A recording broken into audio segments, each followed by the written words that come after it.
یہ ایک حقیقت ہے کہ ہمارا چند سبجیکٹس میں دل نہیں چاہ رہا ہوتا، پھر بھی ہمیں پڑھنا ہوتا ہے کیونکہ ہم نے ایگزام کو کلیئر کرنا ہوتا ہے۔ تھوڑا سا جو میں جانتا ہوں مصر کے بارے میں، جو میں نے دیکھا اور سمجھا، وہ آپ تک ٹرانسفر کر دیا جائے۔ قاسم علی شاہ صاحب کے ساتھ یہ میں نے ٹور کیا تھا، اس سے پہلے میں نے ازبکستان کا ان کے ساتھ میں نے ٹور کیا، ترکی کا کیا تھا ٹور، تو تھرڈ یہ ٹور تھا ہمارا۔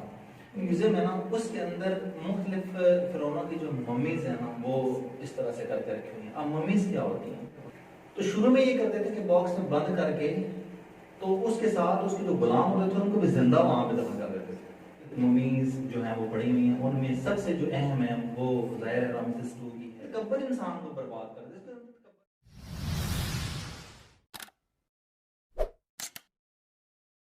ایک تو وہ لرننگ ہے جو ہم کر رہے ہیں ڈگریوں کی صورت میں، میٹرک کیا، پھر BA MA کیا، ٹھیک ہے، کالج یونیورسٹی میں پڑھا 16 سال، اس کے بعد ایک لرننگ ہو کر سرٹیفکیٹ مل گیا، اور ایک لرننگ وہ ہے جو رسول اللہ صلی اللہ علیہ وسلم نے فرمایا تھا کہ علم حاصل کرو ماں کی گود سے لے کے گور تک، ٹھیک ہے، وہ ایک علم حاصل کرو، تو اس کا ڈگریوں سے کوئی تعلق نہیں ہوتا، ٹھیک ہے، اور وہی اصل میں علم ہے۔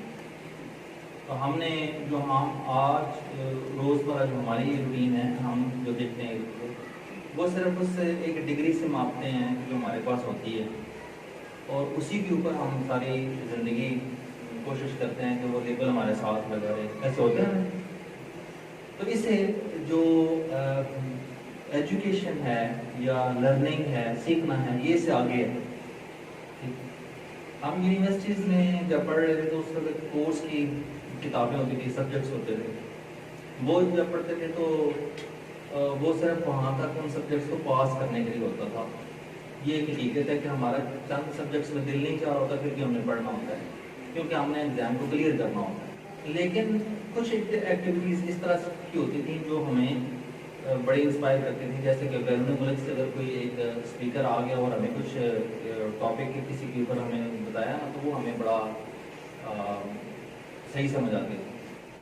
تو بیسیکلی آپ کے مائنڈ کے اندر ایک فولڈر بنانا ہے کہ آپ کتابوں میں جو پڑھ رہے ہوتے ہیں وہ چیزیں صحیح طور پہ ہم نہیں سمجھ پاتے سم ٹائم، تو جو ویژول اسکلس فارم میں ہمارے سامنے چیزیں آتی ہیں ان کو بڑی اچھی طرح سے سمجھ لیتے ہیں، ٹھیک ہے، وہ ہمیں ذہن نشین زیادہ رہتی ہیں۔ میں نے سوچا کہ یہ جو میرے پاس یہ تھوڑا سا جو میں جانتا ہوں مصر کے بارے میں، جو میں نے دیکھا اور سمجھا، وہ آپ تک ٹرانسفر کر دیا جائے۔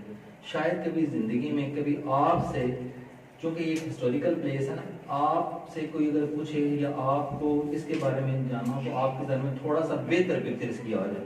اچھا، سب سے پہلے یہ جو ہمارا مصر کا ٹور تھا، ظاہر آپ کے علم میں ہے کہ میں قاسم علی شاہ صاحب کے ساتھ یہ میں نے ٹور کیا تھا، اس سے پہلے میں نے ازبکستان کا ان کے ساتھ میں نے ٹور کیا، ترکی کا کیا تھا ٹور، تو تھرڈ یہ ٹور تھا ہمارا۔ تو بیسیکلی ایک تو اس طرح کے جو ٹورز ہوتے ہیں اس سے ہم جو پلیسز ہوتے ہیں ان سے ہم سیکھ رہے ہوتے ہیں، دیکھ رہے ہوتے ہیں، نئی چیزیں ہمارے لیے ہوتی ہیں، لیکن اہم چیز یہ ہوتی ہے کہ ان میں جو پرسنالٹیز ہمارے ساتھ ہوتے ہیں ان سے بڑا کچھ سیکھا جا سکتا ہوتا ہے، ٹھیک ہے۔ جیسے شاہ صاحب سے میں نے بہت کچھ سیکھا، پھر یہ کہ بہت بڑے اچھے ایجوکیشنسٹ جو تھے وہ اس ٹور میں ہمارے ساتھ تھے، بزنس مین بھی ہوتے ہیں، ٹھیک ہے، مختلف فیلڈ سے لوگ ہوتے ہیں، تو ان کے ساتھ رہ کے ان سے بھی بہت اچھی اچھی پازیٹیو باتیں جو ہیں وہ سیکھنے کو ملتی ہیں۔ سب سے پہلے جو ہم گئے تو قاہرہ میں ہم گئے۔ اچھا، قاہرہ کا جو کانسیپٹ میرے ذہن کے اندر تھا نا، وہ تو تھا کہ چلیں یہ ایک ہسٹوریکل پلیس تو ہے، یہ بہت بڑی تاریخی جگہ ہے، لیکن شاید آج کا جو قاہرہ ہے نا وہ تھوڑا ماڈرن ہوگا کیونکہ ساری دنیا میں ڈیولپمنٹ ہے، وہاں پہ ڈیولپمنٹس ہیں۔ لیکن میں جو سب سے پہلے جب قاہرہ میں تو بڑا حیران ہوا کہ وہاں پہ ڈیولپمنٹ نام کی کوئی چیزیں نہیں ہیں، تو وہاں پہ جا کے پاکستان کی قدر ہے کہ پاکستان کے جو شہر ہیں وہ کتنے خوبصورت ہیں۔ آج کا قاہرہ جو ہے ہمیں ایسے لگتا ہے کہ ہمارے پاکستان کے جو شہر ہیں جیسے لاہور ہے، اسلام آباد، تو خیر دنیا کے جو خوبصورت ترین کیپٹلز ہیں اس میں سیکنڈ نمبر پہ ہے، اتنا خوبصورت شہر ہے۔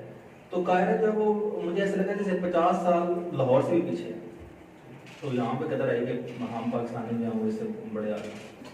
تو ایک تو مجھے یہ سب سے پہلے جو امپریشن وہاں پہ ملا قاہرہ کو یہ تھا، لیکن اس سے ہٹ کے اگر دیکھا جائے تو وہ ایک ایسی زمین ہے جو ہزاروں سال سے وہاں پہ سویلائزیشن ہے، ٹھیک ہے۔ کہتے ہیں کہ جو قاہرہ کا یہ جو حصہ ہے، یہ جو علاقہ ہے غزہ پیرامائڈس، یہ والے جو علاقے ہیں، یہ حضرت عیسیٰ علیہ السلام سے تقریباً 5000 سال پہلے سے یہ یہاں پہ جو تھے، یہ کہہ لیں کہ آبادی تھی اور سلطنت آباد تھی. ایون یہ کہا جاتا ہے کہ وہ جو 5000 سال ہیں ان کو 30 ڈینسٹیز میں تقسیم کیا گیا. ڈینسٹیز آپ سمجھتے ہیں کہ مختلف جو یہ کہنے کے پایا تخت رہے ہیں وہ تقریباً 30 کے قریب رہے ہیں, 30-32 کے قریب. اور وہ جو ایک ان کا حکمران ہوتا تھا وہ اپنے آپ کو فرعون کہلاتا تھا. ہم یہ سمجھتے ہیں کہ فرعون کوئی ایک تھا, جیسے موسیٰ علیہ السلام کے حوالے سے آپ نے فرعون کا واقعہ پڑھ رہے ہوئے. تو بیسیکلی وہ جو حکمران ان کے ہوتے تھے ان کو فرعون کہتے تھے. تو بے شمار فرعون گزرے ہیں. اس لیے یہ ایک بہت ہی پرانی تہذیب ہے, ٹھیک ہے, بہت ہی, جس کو ہم کہتے ہیں ورلڈ کی سب سے پرانی جو تہذیب ہے نا یہ مصر کی تہذیب ہے. یہ خاص طور پر جو لکھنا ہے, لینگویجز, رائٹنگ جو ہے, یہ کہتے ہیں سب سے پرانی جو ہے وہ مصر سے یہ چلی تھی. سب سے پہلے جب ہم قاہرہ گئے ریسٹ کرنے کے بعد, ہم جب دوسرے دن ہم نے قاہرہ کا وزٹ کرنا تو سب سے پہلے ہم قاہرہ کے میوزیم میں گئے. اب وہ میوزیم جو ہے وہ ایک بڑی ہی ظاہر ہے عبرتناک جگہ ہے.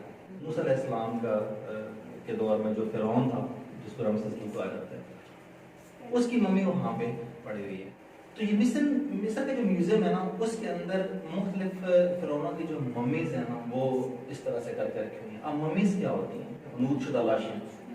یہ جو پرانے مصری تھے یہ لاشوں کو حنوط کرنے کا فن جانتے تھے, لاشوں کو کس طرح سے محفوظ رکھا جاتا ہے. اچھا, ان کا عقیدہ یہ تھا پرانے مصریوں کا کہ جو بندہ مر جاتا ہے مرنے کے بعد دوبارہ زندہ کیا جائے گا, ٹھیک ہے. تو اس لیے ان کو یہ بڑا محفوظ کر کے لکڑی کے باکس میں, یہ لکڑی کے باکس بنے ہوئے ہیں, آپ کو یہ لکڑی کا باکس نظر آ رہا ہے اور اس کے نیچے یہ ایک ممی ہے, نیچے یہ تھوڑا سا نظر ہے جیسے پہ نظر آ رہی ہے آپ کو, کلیئر ہو رہا ہے. اس طرح کے باکس کے اندر یہ ممیز ہوتی تھی.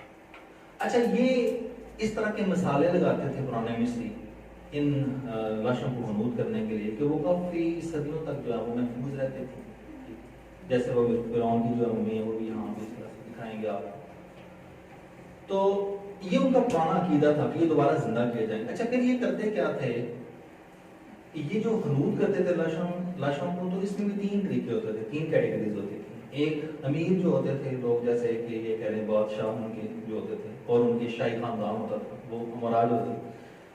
ایک تو یہ ہوتے تھے, ان کو طریقہ اور تھا حنوط کرنے کا لاشوں کو. ایک درمیانہ طبقہ تھا جس کو مڈل کلاس کہتے ہیں, اس کی لاشوں کو حنوط کرنے کا اور طریقہ تھا. غریب لوگ اور طریقے سے, سستے طریقے سے لاشوں کو حنوط کرتے تھے, کہ کرتے تینوں تھے. پھر ان کا عقیدہ یہ تھا کہ جب یہ کوئی بڑا جو جیسے فرعون ہے یا کوئی اس لیول کا جو ہے حکمران یا اس کا بیٹا شہزادہ یا شہزادی, اس طرح کے جو فوت ہو جاتے تھے, تو شروع میں یہ کرتے تھے کہ باکس میں بند کر کے تو اس کے ساتھ اس کے جو غلام ہوتے تھے ان کو بھی زندہ وہاں پہ دفن کر دیتے تھے. اس لیے کہ جب یہ اٹھیں گے تو ان کو غلاموں کی ضرورت ہوگی, تو غلام کدھر سے لائیں گے. پھر یہ کھانے پینے کی چیزیں جو ہوتی تھیں یہ بھی وہاں پہ رکھ دیتے تھے کہ جب یہ اٹھیں گے تو ان کو کھانا پینے کی ضرورت ہوگی چیزوں کی. یہ ان کا عقیدہ تھا پرانے مصریوں کا. اچھا, پھر وقت گزرا, تھوڑا سا وہ اپنی ان کی سوچ تھوڑی سی بہتر ہو گئی, تھوڑا سا یہ کہہ لیں کہ ماڈرن ہوئے, تو انہوں نے کہا کہ کھانے بانے کی جو چیزیں ہیں نا, چیزوں کی جگہ پہ ان کی تصویریں بنا دیتے ہیں. تو ظاہر ہے تصویروں سے کام چل جائے گا, ٹھیک ہے. تصویریں بنا دیتے تھے تابوت کے اوپر, اس راؤنڈ پہ تصویریں بنا دیتے تھے. اور یہ جو ایران مصر ہے اس کے اندر یہ چیزیں یہ بناتے تھے اکثر, اس کی بعد میں کرنے کو کیا. اچھا, پھر جب تھوڑا سا اور بہتر ہوئے تو پھر انہوں نے تصویروں کی جگہ پہ ان چیزوں کی صرف پھلوں کے جو نام ان کو مخصوص زبان انہوں نے رکھ لی تھی, جو اپنے زبان کے اس کے ایک حرف لکھ دیتے تھے اس پر تاکہ پہنچ جائے, ٹھیک ہے, یہ چیز ان تک پہنچ جائے. اٹھیں گے تو پھر ظاہر ہے کوئی پرابلم نہیں ہوئے گی. تو یہ آہستہ آہستہ تھوڑی سی ترقی کرتے گئے اس طرح سے. بہرحال یہ جو فرعونوں کی جو ممیز ہیں اس میوزیم کے اندر ہم نے جو وہاں پہ دیکھی, اور میں بڑا حیران ہوا کہ ایک وقت میں یہ خدائی کا دعویٰ کرنے والا جو فرعون تھا, آج اس کے اوپر 180 پاؤنڈ کا ٹکٹ لگا ہوا تھا. میوزیم کے اندر جو ہے نا وہ 2 کہہ لیں کہ حصے ہیں, ایک نیچے والے حصہ, ایک اوپر والے حصہ. یہ اوپر والے حصے کے اندر جو ہیں وہ مختلف ممیز جو ہیں وہ پڑی ہوئی ہیں. ان میں سب سے جو اہم ہے وہ ظاہر رامسس II کی ہے, جس فرعون کی ہے, اور اس کے ساتھ اور بھی 6-7 ممیز پڑی ہیں جو کہ شاہی خاندان کی. تو عبرت کا نشان ہے جب یہ خدائی کا دعویٰ کر رہا تھا اور اس کے پاس سارا کچھ تھا, ٹھیک ہے, لیکن جب اتنا بڑا اس نے ظلم کیا, شرک کیا, تو پھر اس کو عبرت کا نشان جو ہے وہ بنا دی. قرآن مجید میں اس کا ذکر ہے, جب یہ غرب کو اور اس کے سمندر میں اس کی جو لاش تھی باڈی سے وہ باہر پھینک دی اور وہاں سے دیکھیں تکبر انسان کو برباد کر دے. اس کا تکبر تھا, غرور, تکبر اور اللہ کی نافرمانی اور اپنے آپ کو خدا سمجھ بیٹھا اور برباد ہو کے رہ گیا. تو یہ غرور اتنی بڑی چیز ہے جو اتنے بڑے فنونوں کو بتاؤ برباد کر رکھ دیتے. تو اس سے یہ بیسیکلی یہ ایک میسج ملتا ہے. وہ چیزیں زیورات جو تھے وہ پہنتے تھے, وہ ماسک جو چہرے کے اوپر پہنتے تھے جنگوں کے دوران, ان کے یہ کہیں کہ کھانے پینے کے برتن, اوزار, اس طرح کی چیزیں جو ہیں وہ میوزیم میں جیسے جنرلی ہوتی ہیں اس طرح کی چیزیں تھیں. تو یہ ایک کہہ لیں کہ بہت ہی ہسٹوریکل جگہ ہے یہ میوزیم. اور یہ میوزیم جو مختلف علاقوں جیسے یہ کہتے ہیں کہ بہت ساری ممیز جو تھیں ایران میں مصر کے اندر پہلے ہوتی تھیں, وہ جو وہاں پہ انہوں کر دیتے تھے.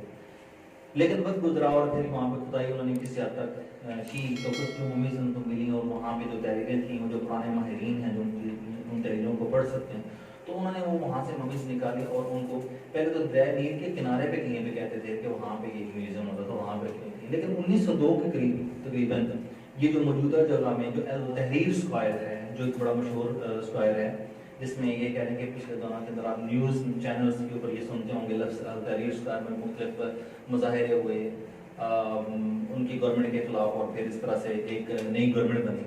تو یہ بالکل تحریر اسکوائر کے بالکل ساتھ میں یہ میوزیم ہے اور ایک بہت ہی تاریخی جگہ. یہاں سے دنیا کے مختلف ممالک سے یہاں پہ وزٹرز آتے ہیں.